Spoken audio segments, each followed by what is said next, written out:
We need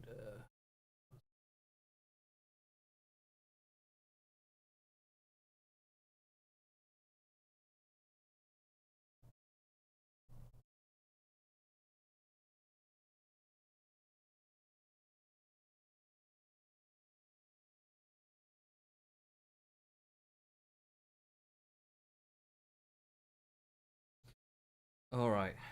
Sweet. Think we're good to go. See if there's any sound.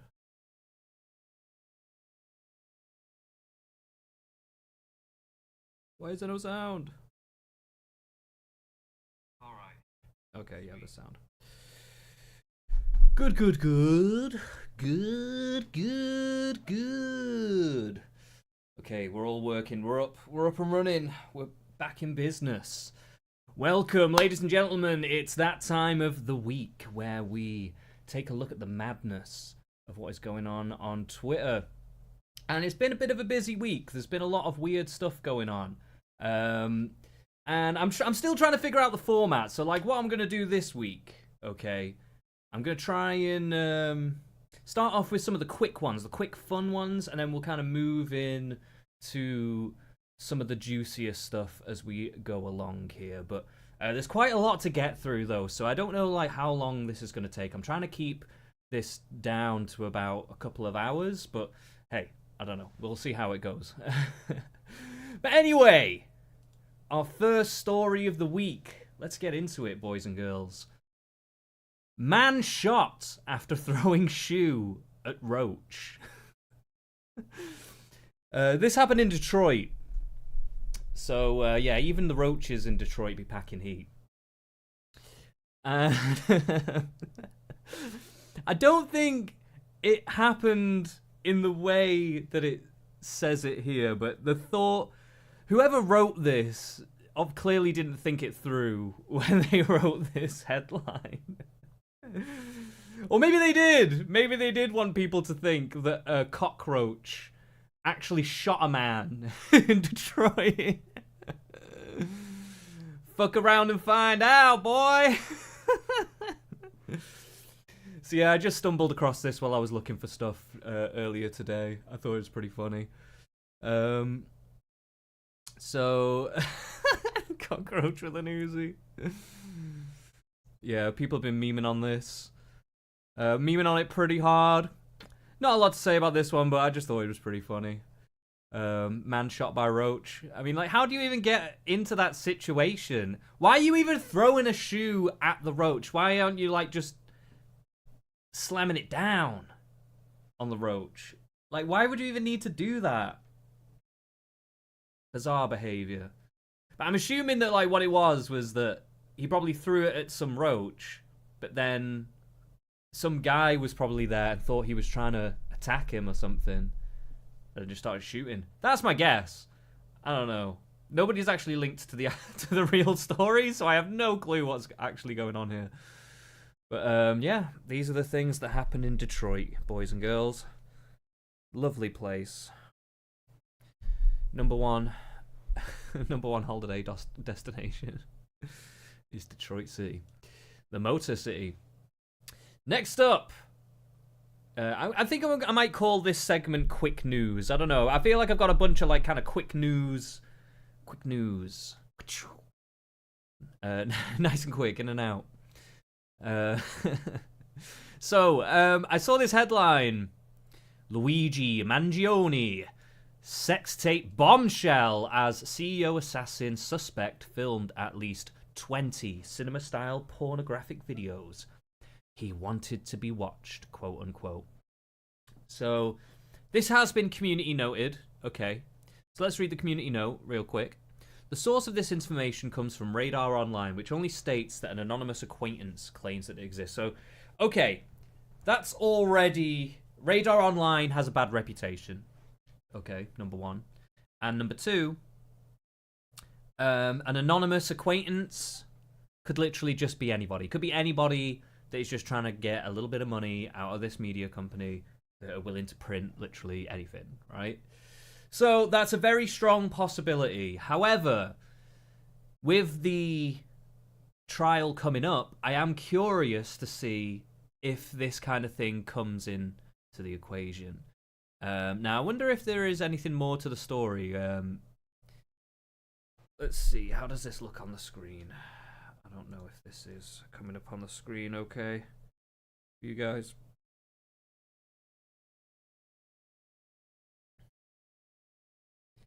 Let's see, what do we have here? Kind of. You'll have to deal with it. I'll read it out anyway.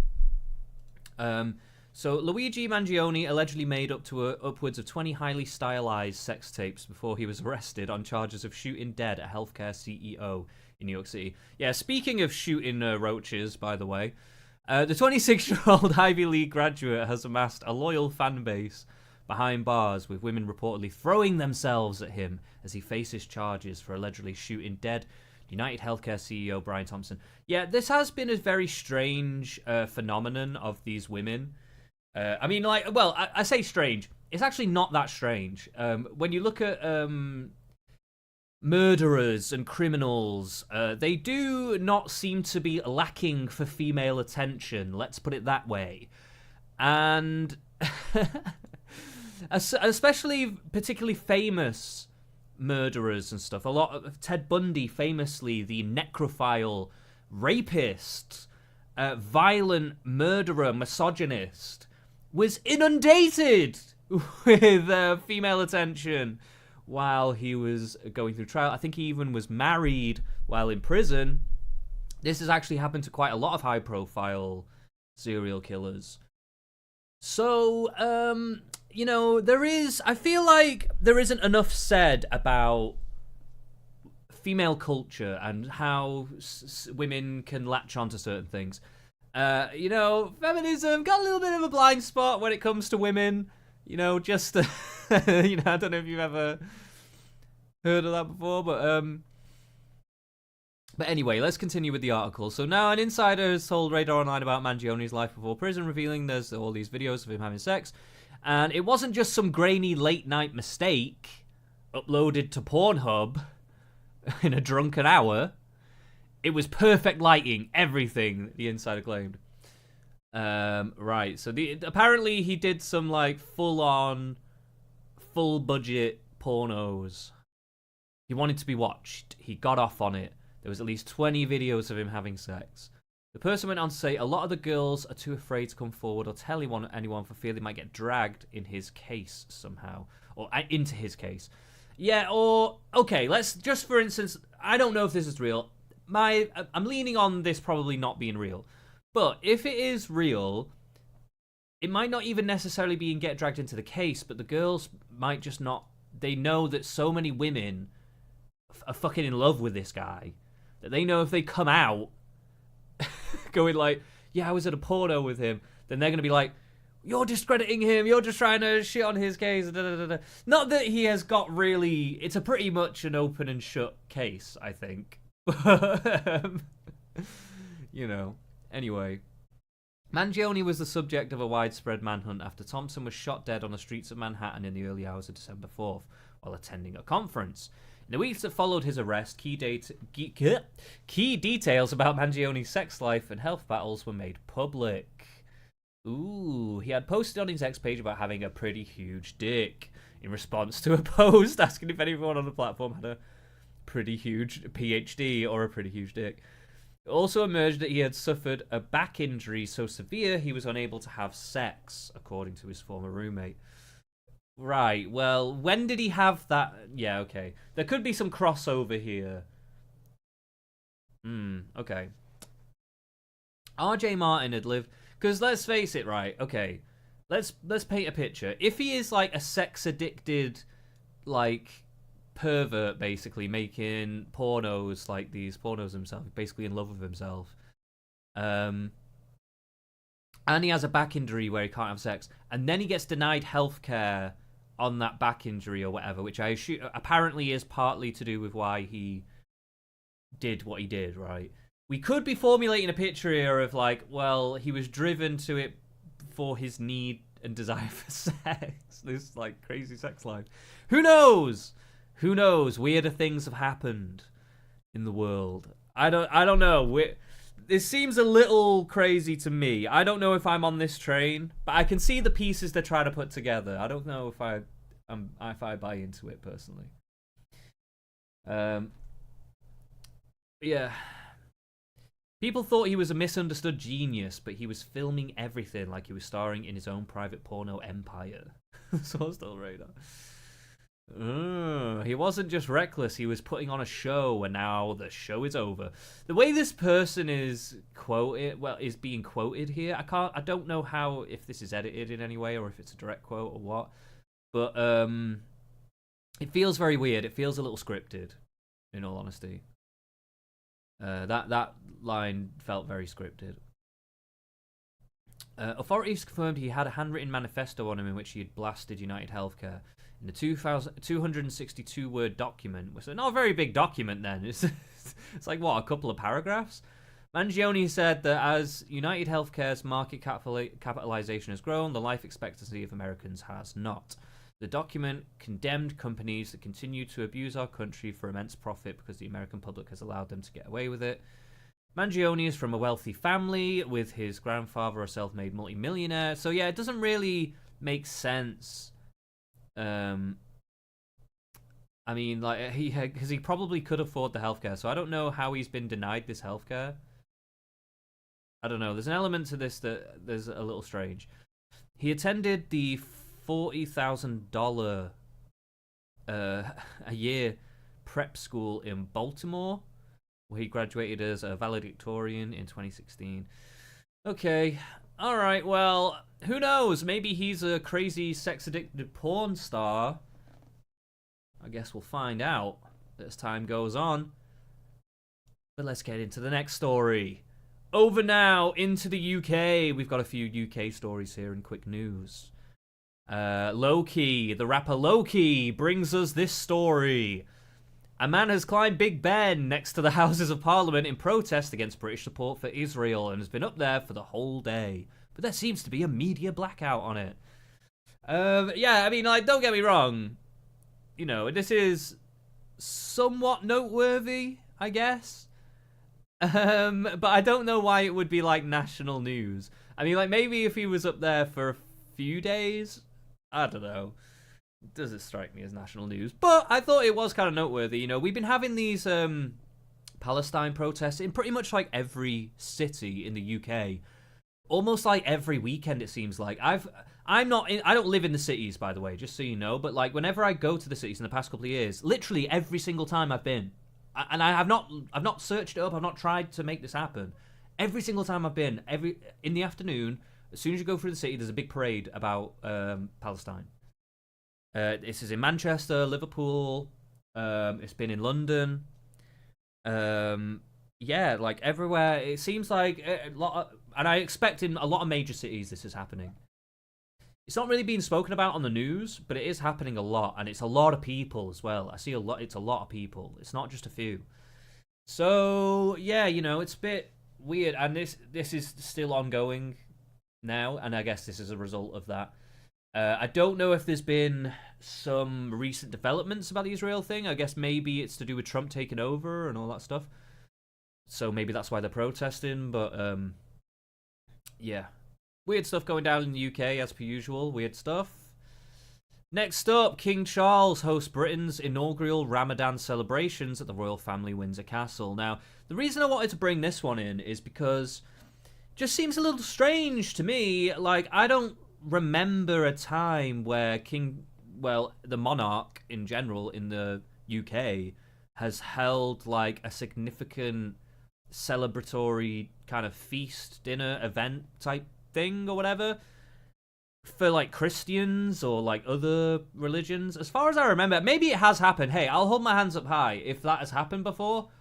Whatever. Okay, maybe I'm just being stupid, but I honestly do not remember anything like this in my lifetime. And it seems very strange that he's doing it for Muslims in particular. Now, I'm not saying he should never do something for Muslims, but it does seem a little strange that a religious minority group is being given the priority over the more Christian roots of the country. I don't know. It's a little odd to me, just a little odd.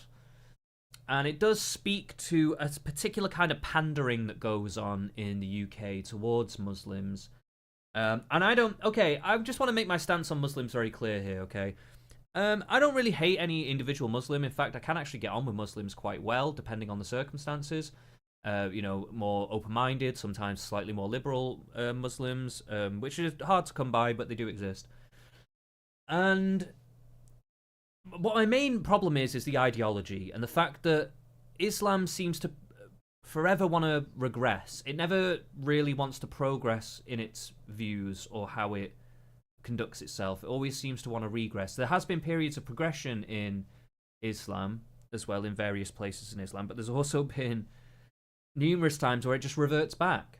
And this is because there's a very strong religious core to Muslims. Whether they're liberal or not, they would all really prefer to live in a Muslim country. And then when a Muslim country comes about, no matter how secular it was before, it starts to become more Islamist. You can look at Turkey for this. And it just happens over time, and it happens because the religion starts to take more and more hold. More and more people demand of their public leaders to be aligned with their spiritual beliefs, and it just starts to become a feedback loop. And at the minute in the UK, we're running into a situation where the authorities are starting to make it more and more difficult to be able to criticise and look at the phenomenons of how Muslims go about spreading their religion and doing all this, and the possibilities of it all. And it's just very difficult. And then when you see instances like this where the head of the state, the monarchy, is having this big inaugural dinner thing with Muslims, something that seems a bit unprecedented from my knowledge, it does seem a little bit like, okay, why Muslims specifically are they getting this kind of priority? I'm not even saying that Christians should get a priority necessarily in like all things, like in law or anything like that. But I just mean, like, why are they getting priority? Why? There has been ideas of laws for Muslims specifically that you can't criticize and stuff like that. They are floating ideas of hate speech laws like that, where you can't criticize their religion, essentially, or you could be arrested. And I think, the idea that you couldn't burn the Quran in protest of it or something like that.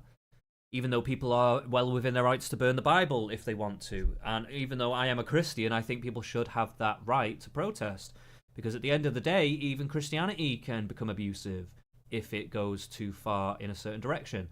So, I don't know, man. I don't know. I get very perturbed with this constant pandering to Islam. I don't feel like you have to demonize Islam so hard. I definitely have problems with Islam. I don't feel the need to go hard on Muslims. I have more of a tendency to go after the beliefs themselves, like a lot of the belief structures and the cultures that come out of Muslim countries and Muslim beliefs, rather than attacking Muslims, because not all Muslims necessarily have those beliefs, but a lot of them do. But I don't know, man. It's just very tough, especially in this country, to talk about it. It seems in America people aren't as bothered about being more assertive or aggressive against Muslim beliefs. Whereas in the UK, for a very long time, Islamophobia, that word actually came out of the UK, I'm pretty sure. And there's a reason why, and it's because we've had a lot, in terms of ratio in our population, we've had a lot more Muslims in our country than the US. So it's had a stronger cultural influence on the UK. And obviously we've had a storied history now with a lot of terrorist attacks, with Rotherham, with the grooming gangs all up and down the country, with Muslim gangs as well, selling heroin and doing all kinds of crazy shit, having machete fights in the streets and whatnot. And this just getting worse and worse over time. It's not been getting better, it's been getting worse over time. And the police openly do things where they purposefully don't record the ethnicities and races or whatever nationalities of people they arrest or people they prosecute, and all this stuff. And it makes it very difficult then to like actually look into the stats and the figures, and they do that purposefully because they want to obfuscate the levels of crime and the criminality between various demographics in the UK. And that's been a tactic since the 90s, by the way. It hasn't just been now, but That's been going on for a very long time, and it just makes the whole thing like really difficult to deal with, man. Like, I don't know. I'd love to be able to come at the issue of Islam on a more balanced way, but the way the government conducts itself, you have to take a harder stance, because they're basically saying, well, we're going to side politically with Muslims at every single turn, even if it means turning on back on the legacy of liberal values of freedom of speech and religious freedom and all the rest of it. Our ancestors actually fought for that. Our ancestors were religiously oppressed. Our ancestors, right? Because as far as I'm concerned, I want religious freedom so that people can believe in God or not. I'd prefer it if they did believe in God. But at the end of the day, it should be a choice, and it shouldn't be forced by the government to have those beliefs. And when the government and the church are combined, it can become a massively tyrannical and abusive, right? Which then, to me, is not even religious anymore. Okay? So, we've got to be careful with this stuff. We've got to be careful. And at the end of the day, just to make the point clear, when we're talking about this stuff, Muslims want to have that religious tyrannical state, right? That's what they believe in. They believe in Sharia, but living by that. And it may look different in certain countries to others, the way they implement that Sharia, but they do want some version of that, okay? And when they get big enough in the country, it's happened before in history, when they get big enough in a country, they start to then impose their rule. And they think about the long game. They're not always thinking about this world, okay?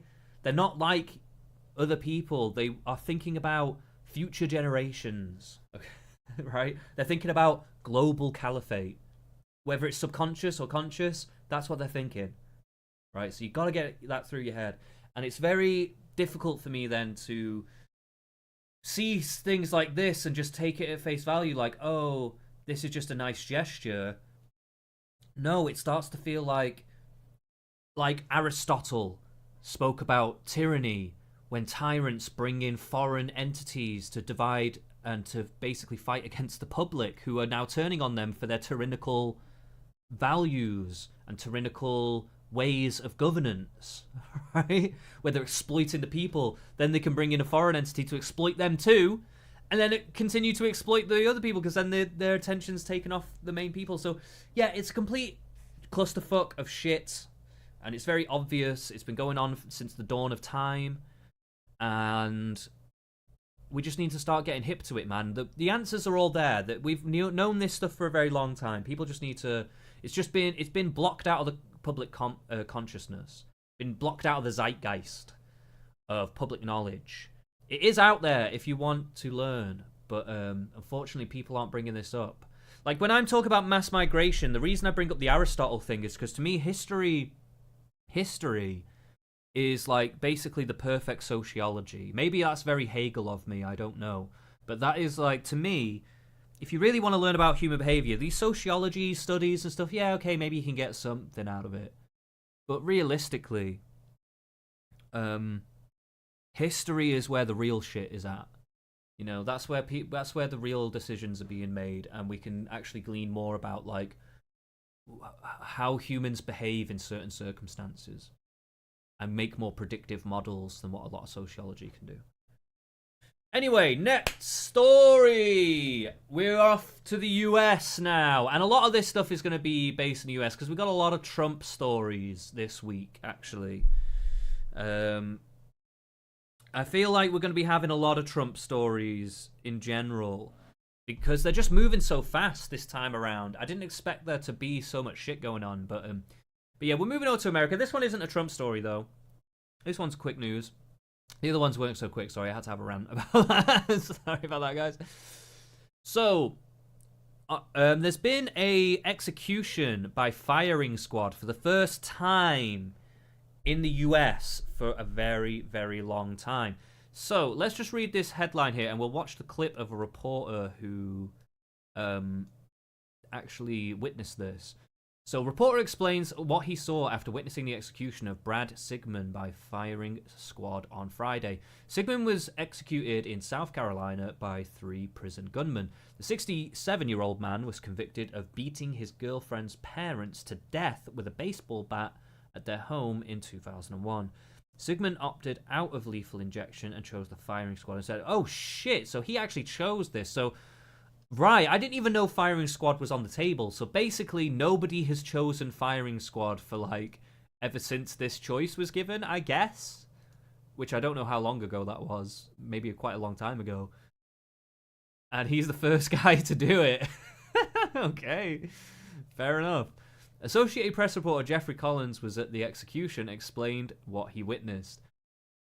I mean, it's kind of... I mean, why did he beat their brains in, man? That's insane. Yeah, I mean, this guy does need to be put down, don't get me wrong. Anyone willing to just go and do something insanely sick like that just, yeah, has to be removed indefinitely. My heart started pounding a little after Sigmund's lawyer read his final statement. The hood was put over Sigmund's head, and the employee opened the black pull shade that shielded where the free prison system volunteer shooters were. Right, okay, strap yourselves in, guys. Let's listen to this very bizarre occurrence that we don't actually get a lot of these kinds of executions anymore, so... My name's Jeffrey Collins. I'm with the Associated Press. This is very historically significant. I have a lot to say about executions, man. Executions are a very interesting social phenomenon. That's JEFFREYCOLLINS. And what I'll do is I'll just kind of walk you through what I saw today. So the curtain opened. It was about, looking at my notes, around, it was about 6:01, or maybe a little bit after that. And the curtain opened. Brad Sigmund was strapped into the chair. Unlike other death executions I've seen, he was in a black jumpsuit, had black Crocs-like shoes on. He was completely strapped in. It looked like there was a harness over him. There was a strap over his head. His ankles were shackled. He had a covering over his mouth that, you know, was from about here down. When the curtain opened, he looked towards his attorney, who was on the front row of the witness. They kind of exchanged. They had an exchange. I couldn't tell because his mouth was covered what they were mouthing back and forth to each other, but it looked like he was just saying he was okay to his attorney, Sigmund did. At that point, they had the attorney came out and read the final statement. When the final statement was read, well, let me back up one step. He had a target over his heart when the curtain opened. It was already there. It was a little rectangle white paper, or I'm assuming it was paper, could have been cloth. They had a bullseye on it. It had one outer ring and one inner ring on it. It was red. The bullseye was red. So they came out, read his final statement. At that point, when that was finished, a prison employee got a hood, put the hood over Sigmund's head. Then that prison employee walked from the chair the 15 feet over to where there's a brick wall, and at that point there's a black shade, like one of those shades that you pull down and it rolls up. So that there's a black shade there. The prison employee lifted up the shade, and then from that point it was a little less than 2 minutes of nothing at that moment. I mean, you could see Brad Sigmund took several pretty deep breaths, and then suddenly the shots rang out. Oh shit. Imagine you're that guy. Like, who do they sign up for that? Do they sign up to be the guy to pull the trigger? Or do they get told? You know what I mean? Does someone come in one day and go, "Listen, Johnson, today's the day. You're gonna have to kill a man."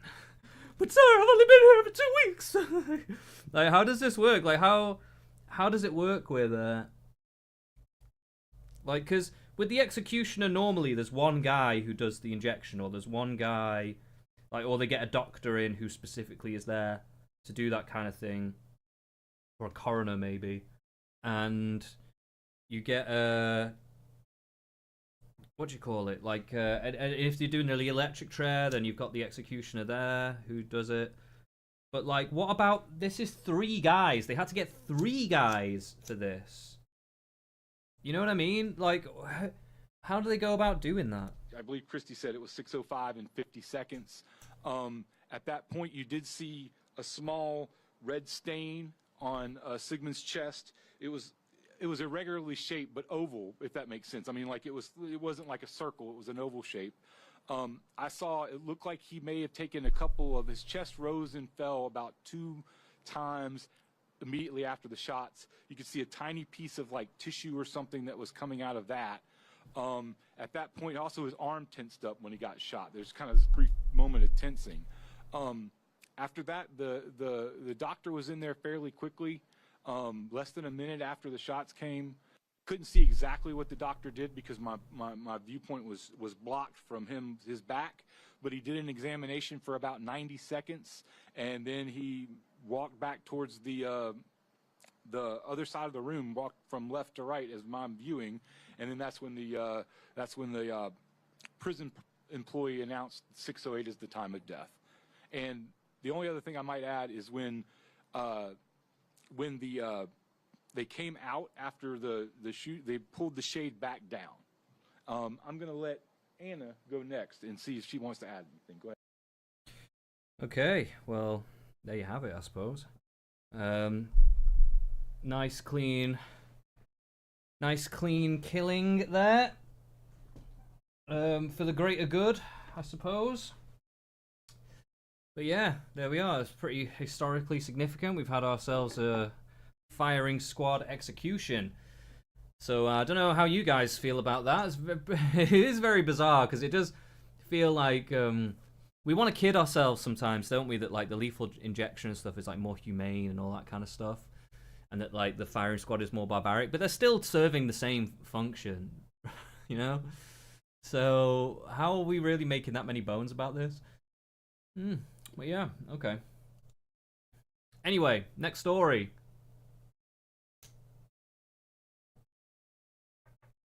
This one's a little weird. This one kind of caught me out of left field here.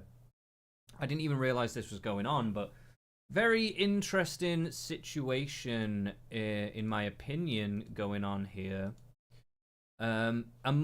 So, just a little bit of context. China and America obviously are kind of having a beef, and they've been having a beef for quite a while, and Trump is kind of at the head of that, right? And during this time, there's been a bit of a back and forth between America and China with all these kinds of different things going on. Now, apparently, in the background, I didn't know this was happening, but this guy, Eric Schmidt, was the Attorney General in Missouri, and he sued China for unleashing COVID on the world, right? So the next Attorney General, Mr. Andrew Bailey, continued the work, apparently. And the court was awarded $24+ billion in damages. Missouri can now seize assets. I mean, it's very bizarre. I mean, I'm also curious, Paul, about how this process works.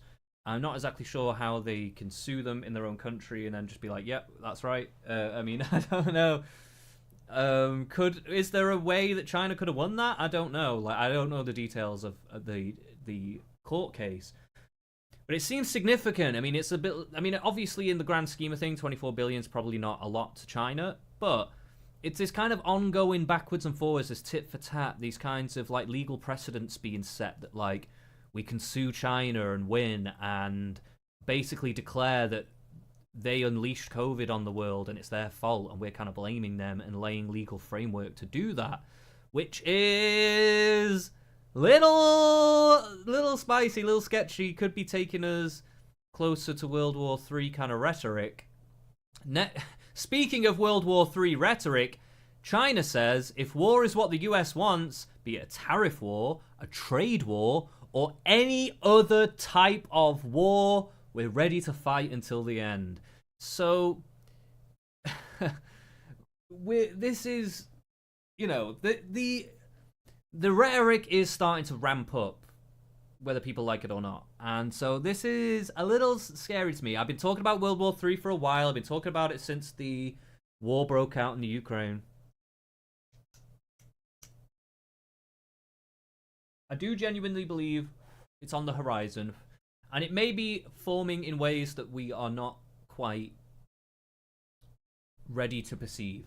So, for instance, this kind of rift that started to happen with Zelensky and Trump, if they remove funding, there has been now moves made in Europe of politicians, various European countries, to rally around Ukraine, and this could bolster military efforts in those countries, building more armies and stuff like that. So, in the next few years, we could be seeing more military action within Europe itself, and if the wars do spread across Europe, which they could potentially do, could we be seeing the beginnings of World War III there? And what would be the roles? What would be the sides people would take in these situations? Who's to say? I think we can all suspect, but who knows? So yeah, definitely stuff to keep an eye on as we move through these tumultuous weeks together on this hell planet that we call Earth. So, next up in the quick news segment, I call this the quick news segment. This is basically half of the show right now. Maybe it's not so quick. Maybe I put too many quick news articles in here. But next up, we've got BlackRock taking control of 2 key Panama Canal ports from a Hong Kong company, for $23 billion, just weeks after Trump called out China's grip on the canal. So, I guess this symbolizes a kind of re-control, an American control. But personally, I see this more as a corporate control, not necessarily American. De facto, it's kind of American, but I do actually kind of worry about this kind of monopolistic control by a company over the canal. I'm assuming it's probably happened before, right? A Hong Kong company had it before, so, I don't know. But this goes into that tit for tat. It's a Hong Kong company. Hong Kong was recently absorbed by China, so I don't know if this company was also absorbed by China. So it was essentially owned by the Chinese government, is what we can take away from that, potentially. I think that's very likely. I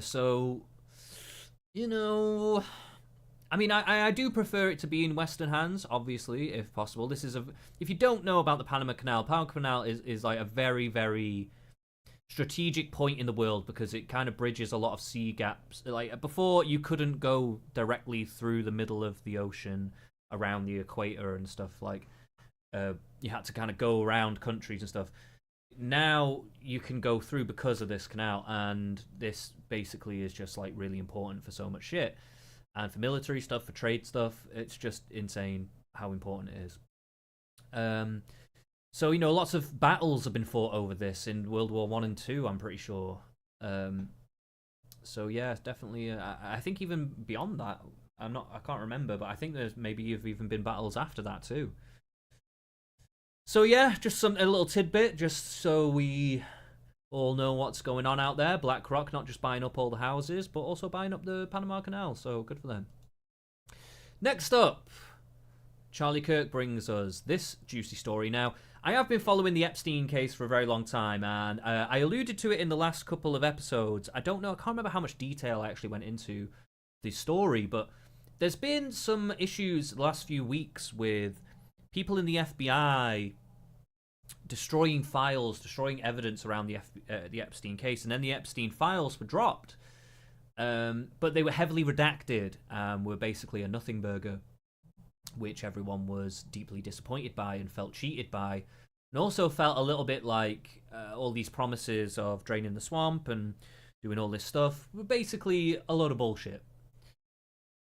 But there has been some very suspect things going on that have been coming out from behind the scenes, and one has been the whispers of people destroying evidence, the FBI, but now also one of the chiefs or the head of the FBI the head of the FBI field office in New York, which is obviously where Epstein was famously suicided. James Dennehy has just been forced to resign his post. He claims he was not given a reason why. But wait, how can you not be given a reason why to whatever? But the Department of Justice has accused his office of refusing to hand over a trove of Epstein documents to Attorney General Pam Bondi. So, this is pretty suspect. Why would they refuse to give evidence over? Interesting. I wonder what that could entail. I mean, it could entail many different things, right? It could entail that there are wealthy or political powerful connections that they wanted to hide. Maybe they were themselves implicated. Maybe there were further investigations. But then again, if there were further investigations that they were just trying to protect, why would they destroy the evidence, you know? Or why would they resign? Why would they do all this stuff? So after President Trump was elected, Dennehy also told his officers to dig in. So as in to dig in against Trump's pressure, I guess? So, yeah, I don't know, weird. Yeah, some very weird stuff going on with the Epstein files and the Epstein case, and lots of stuff going on behind the scenes. I really do feel like this is an iceberg that we really just do not know the full depths of yet, and I feel like it goes pretty fucking deep, actually. So definitely keeping an eye on things like this. If there's any other updates, we'll definitely cover Epstein stuff. If there's anything significant, I may even do like dedicated streams going over like particular documents that come out. I didn't cover the drops before because, again, like I say, they turned out to basically just be a nothing burger, so there's no real point. But if there is, because there is going to be a series of these coming out, so if the next one does hold more information, more interesting information, I might find some key bits and pieces and we can have a little read through, do a bit of a dedicated stream on that, so keep your eyes peeled. Next, speaking of sex offenders, Jay-Z is now suing his rape accuser after she voluntarily admitted to blatantly lying about the allegations. She also directly stated that Busby made her falsify her allegations. Now, Busby, I'm assuming, is a kind of like media gossip thing. So we'll read this little document thing here in a sec. But yeah, I didn't actually know this was going on. Jay-Z had been accused of rape recently. And obviously, with the trend of people being accused of rape lately, I'm not going to lie, it's not looking good for the women, is it, really? A lot of them be lying, it seems like, especially when it comes to rich and famous people and powerful people. Now, and it does seem somewhat coordinated in sometimes. I don't know all the time, but it does seem coordinated sometimes. Like, this is a kind of like plan. Like, you know, back in the Roman days, you know, they'd stab you or something. They'd lead you into a room and stab you, and then somebody else would be the ruler next. These days, or they'd take over the family, or they'd take over the estate. They'd inherit something, right? Nowadays, it's we accuse you of rape, and if the accusation sticks and we sue you, we get the money, or we take you down. We put you in jail. We, you know. However, this strategy does not seem to be working out very well, especially when we do have accusers literally just admitting that they are lying. Pretty bad luck. Not looking good for this girl. Big L. And as a victim and a survivor myself, I really don't appreciate these opportunists coming out of the woodwork. To me, it's actually a bit of a crime against humanity that, you know, he's only going to sue her, which I guess is kind of a punishment. But realistically, it would have been a lot better if there was criminal charges brought against somebody like this. And maybe even against this company, actually, that organised this media company, Busby. You know, that would be better, in my opinion. But hey, we don't live in the world's not fair, you know, we don't live in an ideal world. It is what it is. We can always dream. We can always dream. Okay, is anybody else in the chat, by the way? If you are in the chat, don't be afraid to jump in the chat if you've got anything to say. I will happily respond to chat. So, next up, what have we got? Last week, I directed my office to work with our law enforcement partners. Oh, here we go. Next up, okay, one of the big stories of the stream. We've got the Tates being probed anally in Florida. So last week, Attorney General James Utemeyer, however you say that, I don't know, that's a bit of a weird name, has conducted a preliminary inquiry into Andrew and Tristan Tate. Based on a thorough review of the evidence, I've directed the Office of Statewide Prosecution to execute search warrants and issue subpoenas in the now active criminal investigation into the Tate brothers. So, yeah, I mean, this, I think the Tates actually went to Miami in Florida, like, literally just a few days ago. And I don't know if this happened at the same time they were there, or just before, or just after. I can't remember when this happened in relation to that, but yeah, very, very odd timing, very odd stuff going on.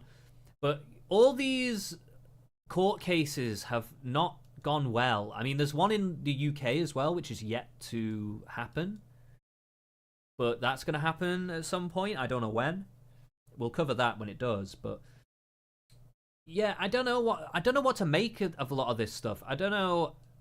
To me, I'm not going to lie, I fall in the camp of I think that the allegations are probably largely true. Unfortunately, there has been some accusers who were not necessarily being exploited per se.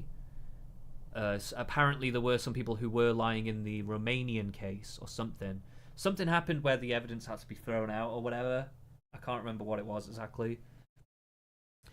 But there was some issues there. So, I don't know, maybe this will bring up something more concrete. Who's to say? But I mean, let's face it, guys. I mean, I'm if through all of these court cases nothing can be found, then we might just have to rethink how we think about the Tates. Like, are they genuinely actually like doing all this shit, or were they just saying loads of mad, crazy, edgy shit?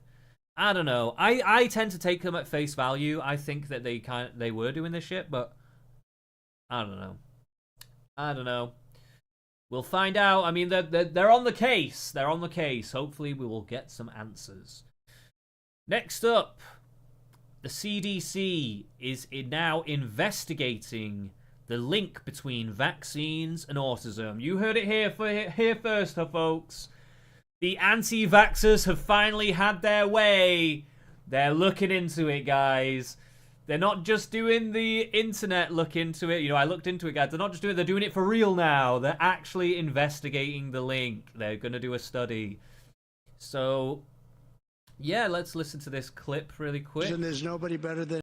Officials confirmed this weekend that the CDC is set to conduct a large-scale study to examine if there's a link between vaccines and autism. This is despite hundreds of worldwide clinical trials and studies proving there is no link, including at least 2 previous CDC investigations. The Trump administration still pushing forward. News Nation's Alina Shirazi is live in Washington. Well, yeah.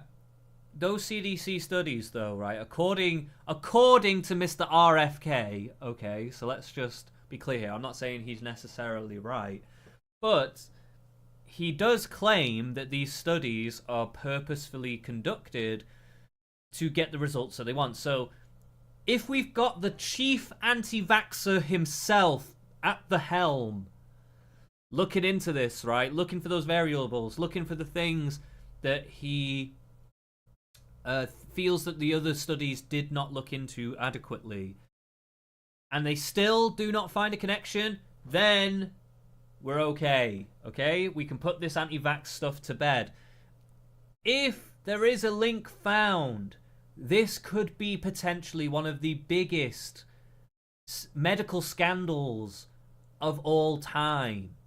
Just think about the prevalence of autism in the diagnosis now. Now, I think the prevalence is actually probably more to do with just doctors wantonly diagnosing it, right? That's what I think is probably more the issue, rather than the vaccines. However, if the vaccine link is found, then this is pretty insane that the CDC, like an institution like the CDC, has purposefully tried to bury that connection. That's pretty fucked up. So we could be getting into some serious stuff here. This is a divisive issue, Alina. What are you learning? It's one of the more controversial topics, Tana. You know, the news comes amid one of the largest measles outbreaks the United States has seen in years, centered in West Texas as well as New Mexico. But a spokesperson for the Health and Human Services Department saying that the CDC is delivering on the transparency that Americans expect. During his joint address to Congress last week, President Trump touched on the topic of autism and the increase of the number of children diagnosed with autism spectrum disorder.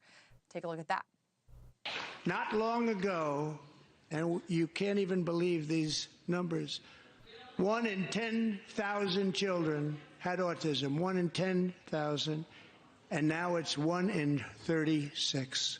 There's something. See what I mean? If that is true, that's just insane, and also impossible. Like, it has to be impossible. There's no way that 1 in 36 people are autistic. That's just not real. Right? So there's got to be an issue here. Now, this is what leads me to believe it's just an overdiagnosis problem. But, you know, hey, man, who's to say? I mean, what if they're all accurate diagnoses? Nothing wrong. 1 in 36. A lot of people do seem a bit autistic. Okay? that. Myself included. So we're going to find out what it is, and there's nobody better than Bobby and all of the people that are working with you. You have the best to figure out what is going on. Scientists saying that the increase in autism cases is a result of increased awareness of the disorder and ongoing changes in the way that doctors diagnose it. Claims that autism is linked to vaccines, though, Hannah, have long been disproven by the scientific community. We heard President Trump mention Bobby. We know he's the newly appointed Health and Human Service Secretary. Robert F. Kennedy Jr. has long been a vaccine skeptic. How does this play into this decision? Yeah, it was one of the cornerstones, really, of his campaign of, you know, who he was and who he was going to be in Congress. But RFK's previous statements regarding vaccines did serve as a major sticking point during his confirmation hearings as well. Take a look at that exchange. Vaccines do not cause autism. Do you agree with that? As I said, I'm not going to go into HHS with any preordained.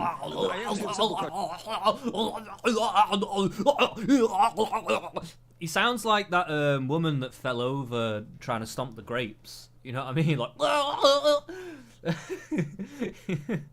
he sounds like he's constantly drowning in a cup of water. You know what I mean? It's like he's trying to gargle. I wish he didn't sound like that. But in a way, it's almost like a comedy supervillain.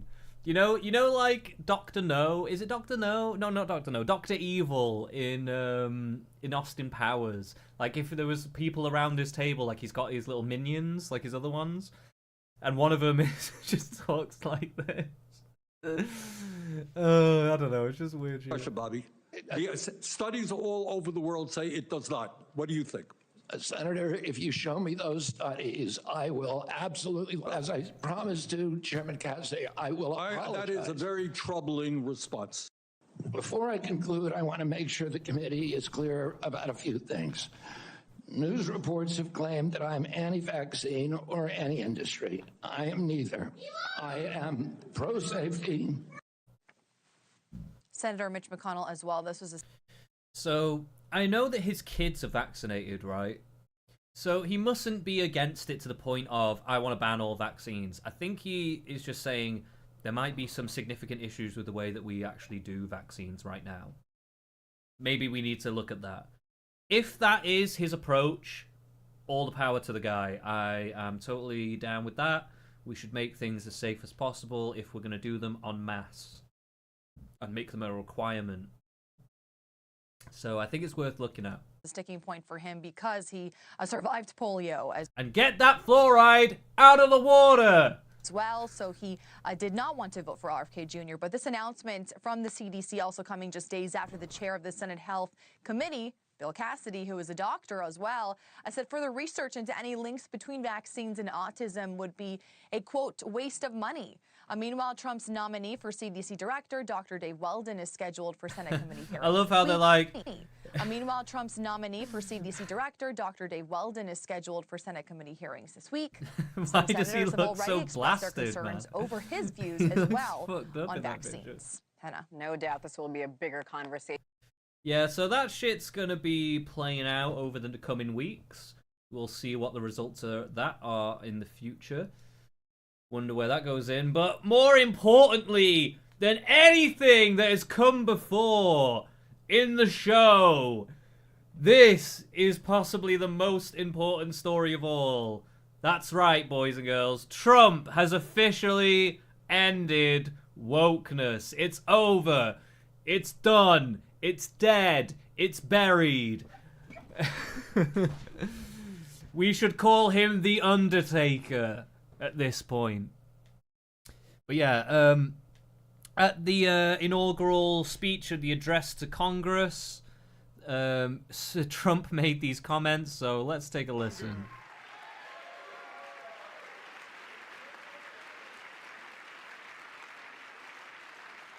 We believe that whether you are a doctor, an accountant, a lawyer, or an air traffic controller, you should be hired and promoted based on skill and competence, not race or gender.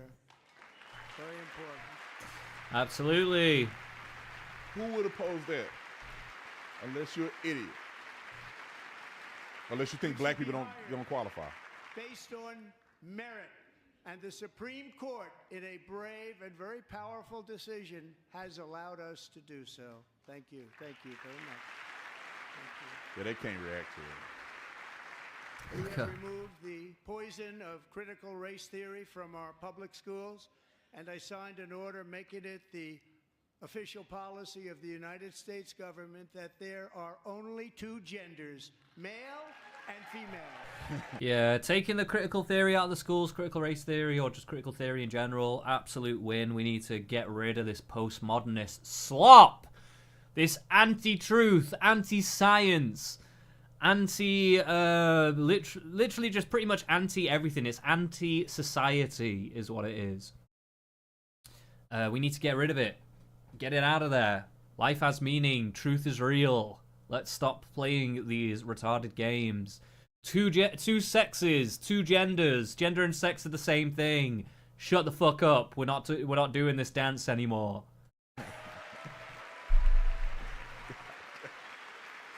It's over, guys. It's very over. Let's go, Trump. I also signed an executive order to ban men from playing in women's sports. Now, we'll get to this order in just a moment. Common sense. Because this was a few days ago. So thank you, Riley. There's been some developments since that point. Oh, we got fucking mouthwash and all these gimps up there. But yeah, okay.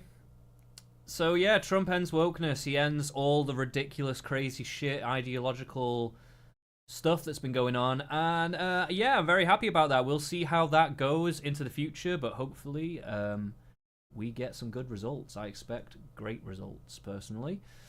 Next up, President Trump has just cancelled over $400 million in funding to Columbia University over failing to combat rising anti-Semitism and illegal protests on campus. Now, I have to say, okay, this kind of pissed me off a little bit. Because why was it the anti-Semitism that caused this? And why was it not the anti-white rhetoric that has been going on for the past 10 years on these campuses? Vitriolic, hateful, anti-white rhetoric. Why does it always have to be protecting the Jews' feelings? Now don't get me wrong, okay? They should be tackling this kind of racial or ethnic hatred in all its forms. So doing this about anti-Semitism is still a win, in my opinion, because they shouldn't be doing that. If it was for black, whatever. If there was loads of crazy racists on campus and they were just allowing it, and most of the campus was racist, they were just going on about how they're going to lynch black people and stuff, yeah, they should have a similar punishment or whatever, right? But when it's white people, it's tumbleweeds, okay? That can't stand, all right, in a country, especially if you really want to do this whole diversity shit and you really want to end racism and all that stuff. You have to actually oppose racism whenever it occurs, okay? That's the only way you're going to get everyone on board. The reason there's such a backlash is because it has been for specific groups rather than being inclusive. And this is why we're in the mess we're in. This is why we're in the mess we're in. So, in my mind, this just kind of backs up that certain groups are worth defending more than others. So, you know, fair enough, they did something, but to me, this is actually a bit of an L. Like, this should have been for the rising of hatred on campus in general. I guess, maybe. I don't know. Anyway, next one. So, got one of Trump's golf courses. I think is this in Scotland? Turnberry golf course. Yeah, I think this is Scotland. So, Trump is a cunt. So protesters showed up in the Scotland golf course, Trump's golf course, vandalizing it. What we've got here: fuck Trump, free Palestine. And I'm assuming that this is in response to Trump taking over Gaza, as we found out last week, or at least having plans to take over Gaza. And basically saying that he's going to rebuild it and sell it off a bunch of contracts, a bunch of building contracts over there. Which does explain the kind of way that they flattened Gaza, essentially, into a parking lot, which is pretty much what has happened. So I guess these machinations have kind of been there before now. Yeah, Gaza's not for sale. Look at this. It's so much. They really went to town on it. I mean, fair dues. I mean, it's a lot of the protests that we see in the UK are pretty frivolous, pretty stupid. Don't really get anything done. This is actually a pretty powerful message. I mean, Trump is going to know about this. So, you know, pretty effective. I actually quite like this, personally. Good way of getting the message out. And so, it's not all roses for Trump at the moment. It's not all roses. There is some pushback against Trump at the moment going on with the progressives. But the progressives, I will say, not quite as crazy, not quite as unhinged as the first time around. So far, you know, protests like that I can kind of understand a bit more. Next up, so this is a bit of a holdover from before, but just a bit of a clip here of Trump talking about the corruption that Doge has been finding out. And again, I kind of want to keep up with this a little bit, so I'll be peppering in bits and pieces about Doge if there's any significant things that Doge finds. But like we've said, we didn't really know the full potential of what the waste was. There was like several tens of billions. Now it's looking to be hundreds of billions, which is insane amounts of money in all these ways. So let's listen to this quick clip and see what Trump's got to say about it. You just said what he's done is unbelievable. Now, you could then add some, well, but what about he's found hundreds of billions of dollars worth of fake contracts, and I read them, just a tiny portion of them, the other night. Transgender surgery on mice, hundreds of, I mean, the money they're spending on all of this stuff, the whole thing's a scam. And you'll find ultimately that the money that they sent comes back to a lot of the people that made those deals, okay? You're going to find that. What he's also done is made people realize how many people should be cut. Because normally you go in and you say, all right, cut 4% of your workforce. He said cut 50%, 60%, 70%. That's a big thing. Now, he's done a great job. You just said, what he... Okay, so I don't know if that clip even actually said that, did he? But anyway, yeah, he hundreds of billions, sorry, in what are essentially frivolous spending or unfinished contracts that never got like what's the word, resolved. They just continued going for like 100 years or some shit, like loads of social security stuff. Yeah, there seems to be a lot of crazy shit going on with the American government, just spending crazily without a thought about it. So yeah, hopefully these savings will come back to the American people. Hey, maybe with these hundreds of billions of savings, we could be looking at some healthcare shit. How about that? Who knows? Maybe that could finally be on the table without all this waste. But finally, we have come to the last story of the week. Democrat women show up in pink to Trump's address to protest his policies impacting women.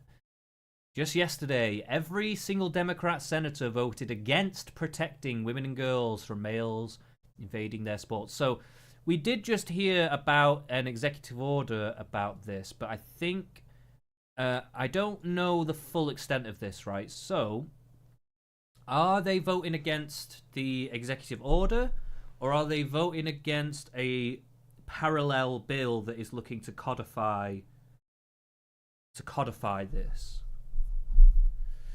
I'm not sure. I'm assuming it's the latter, because how can you vote against an can senator?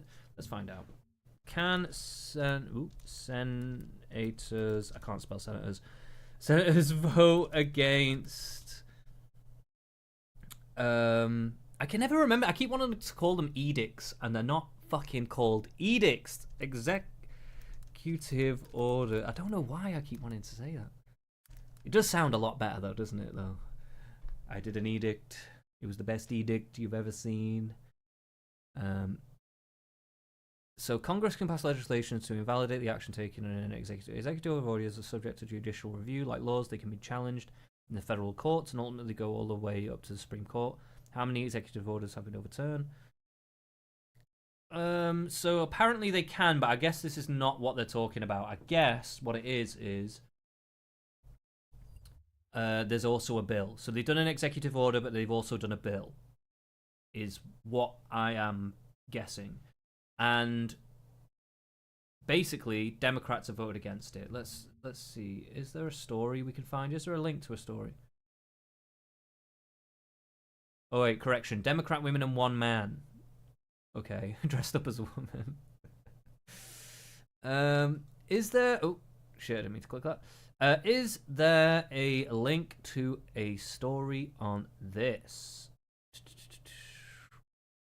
So let's see if we can find one. Democrats vote down trans bill USA.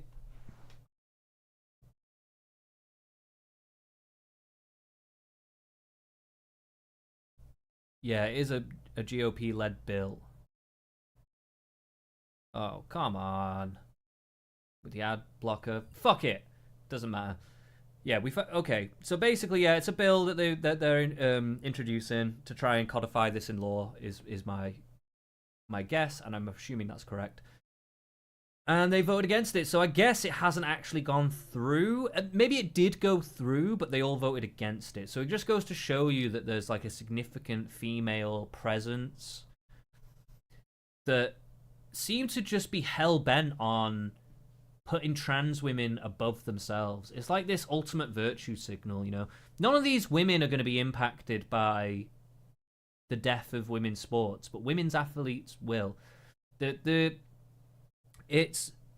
just kind of throwing them under the bus, it seems like, just for trans women, so they can appear to be the most empathetic people of all time.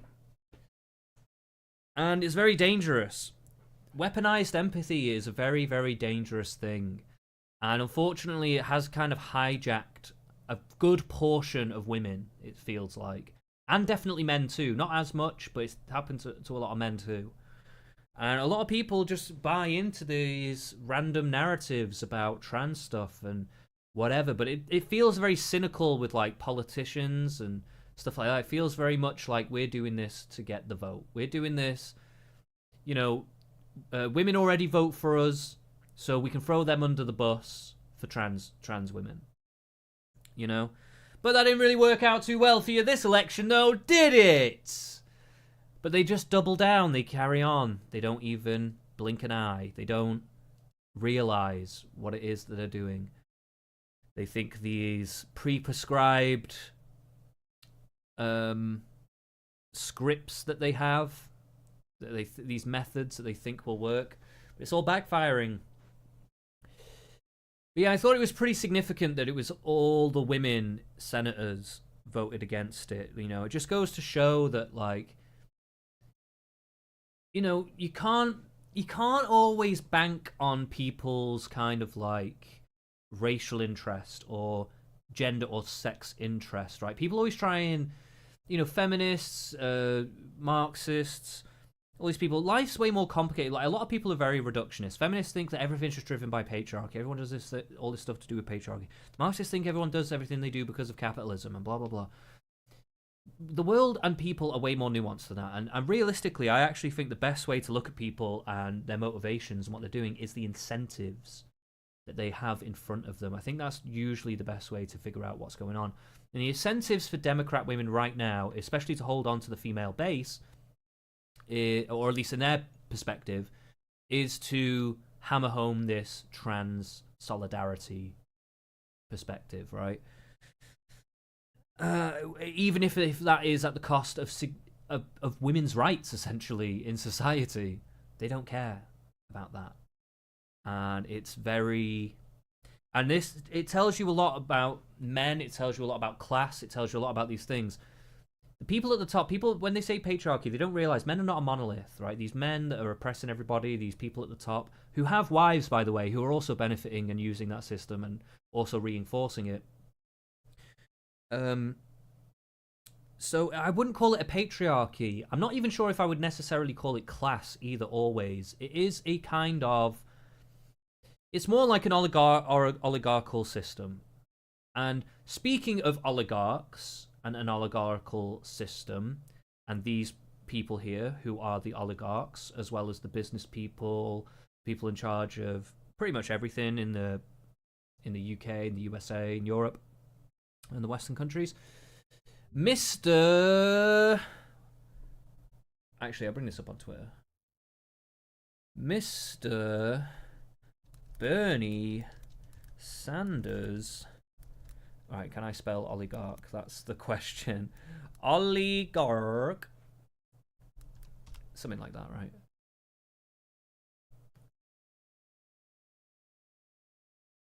Bernie Sanders has started, apparently, if I can find somebody talking about it here. I saw an article about it before.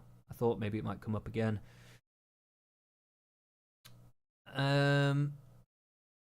Apparently Bernie Sanders has gone on a tour against oligarchs, which is a very interesting change of tactic, right? He's gone from go against the millionaires, go against the billionaires, but now he's against the oligarchs as a group, which I actually, not gonna lie, I actually think is a more accurate way, because you don't necessarily have to be a millionaire, billionaire, or whatever to be an oligarch, and you don't necessarily have to you don't have to be running the shit, you just have to be like facilitating the shit. So like journalists could be considered part of the oligarchical system as like facilitators, as like preachers in the church of oligarchy, so to speak, propping up that system, the status quo, as we like to call it, the status quo being the oligarchical system that we're living in. So so now, man, I was really hoping I could find like a quick article about this, but apparently he has started an oligarchy tour, oligarch tour. Maybe if I write the word tour, that'll come up. Doing an anti-oligarch rally tour. Check out the independent media on YouTube. Anti-oligarchy rally. Okay, here we go. Let's have a little look at this real quick. Let me give you some good news. Last week, we held anti-oligarchy rallies in Omaha, Nebraska, Iowa City, Iowa. And in my view, from what I saw, because we had these huge turnouts, people from all over coming out, the people of this country do not want to see us move toward oligarchy, a nation in which a handful of billionaires make all the decisions. They don't want to see us move to authoritarianism, where Trump... Well, the oligarchy part happened a long time ago, Bernie Sanders. Come on, I know you're getting on, but please catch up. In fact, I'm assuming that he is obviously aware that it's been going on for a long time. I think this move is just that it's very apparent and in your face now, and like, it's not to say that it wasn't noticeable before, but I think that like I don't think a lot of people necessarily understand what an oligarchy is or looks like.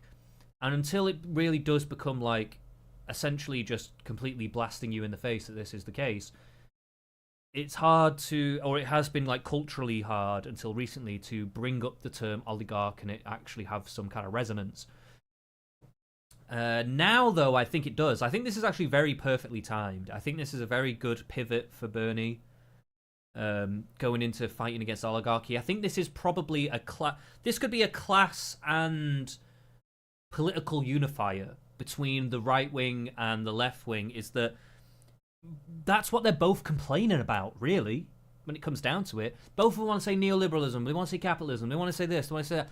Everyone knows that's not really actually what it is, right? Yes, there's corruption, there's cronyism in capitalism, and it's corrupt. It's become corrupt, just as most systems do become corrupt. So you got to figure out, how do you stop it being corrupt? How do you put things in place?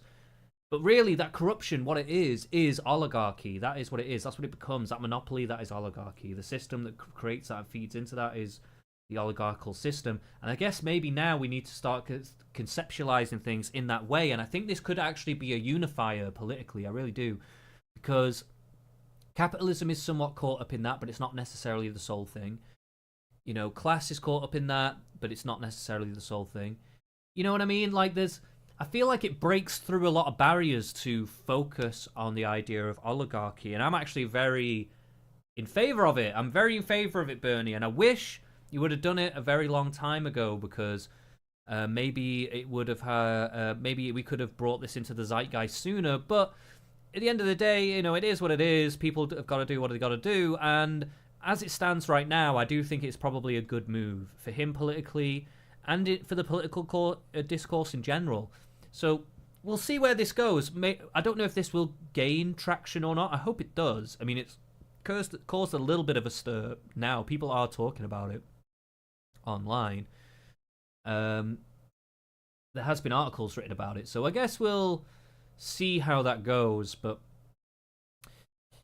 yeah, okay, that's this week in Twitter. Thank you very much. I'm Christ Scourge, your humble host, or you can call me Salem, whatever you want. Has anyone else jumped into the chat yet? Does anyone want to give their thoughts on any of the topics? No, it looks like most people that were in the chat have left. That's okay. Thank you to everyone that did tune in, though. I really appreciate it. I'm trying to figure out the format a little bit more as time goes on. Hopefully I'll start to have maybe some segments and stuff. Maybe I'll have some transitions. Maybe I'll have like a bit more of a layout. You can see I'm playing with the layout here with like the camera on the side and da-da-da. I don't know if that will pan out. I don't know if I'll use this layout anymore. Fuck it, I'm not telling you everything. I'm working on it, okay, guys? It's a work in progress from episode to episode. I'm going to work something out until it becomes a bit more consistent. But I'm going to be doing this every week. So tune in about the same time every week. We're looking at about 8 p.m. UK time or thereabouts. So keep an eye out. I need to start getting into promoting this a little bit more. But yeah, anyway, I will leave it there. But thank you very much, everyone, for joining in, and we'll see you again soon. Peace out. 8 town. Oh.